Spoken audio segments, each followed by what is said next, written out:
Hi అందరికి, నా పేరు నిహారిక. నేను ఇక్కడే బిఎన్ రెడ్డిలో ఉంటాను. సో నేను ఇవాళ మీ ముందుకు ఎందుకు వచ్చిన అంటే నాకు వచ్చిన రిజల్ట్ మీ అందరితో షేర్ చేసుకోవడం కోసం వచ్చిన. నాకు 10 years నుంచి థైరాయిడ్ అనేది ఉంది. అది ఎందుకు నాకు అటాక్ అయిందంటే ఎక్కువగా ఇంగ్లీష్ మెడిసిన్స్ వాడడం వల్ల నాకు అటాక్ అయింది. సో నేను వెస్టీజ్ సప్లిమెంట్స్ అనేది ఒక 1 month నుంచి వాడుతున్నానండి. సో వెస్టీజ్ సప్లిమెంట్స్ వాడక ముందుకు నా TSH వాల్యూ వచ్చేసి 15 అండి. మీరు ఇక్కడ చెక్ చేసుకోండి. 7th December 2025 రోజు నేను చెక్ చేయించుకున్నా. వెస్టీజ్ సప్లిమెంట్స్ నేను January 5th నుంచి స్టార్ట్ చేసిన వాడడము.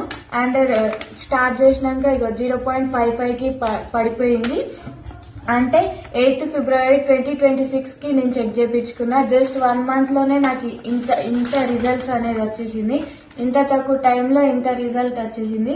నేను వెస్టీజ్ సప్లిమెంట్స్ ఏమేమి వాడినా అంటే flax oil, aloe vera, noni, ganoderma and శతవరమాక్స్. ఈ 5 సప్లిమెంట్స్ నేను జస్ట్ 1 month లో వాడిన 15 నుంచి 0.55 కి తగ్గింది. అంటే హై పీక్స్ నుంచి నాకు నార్మల్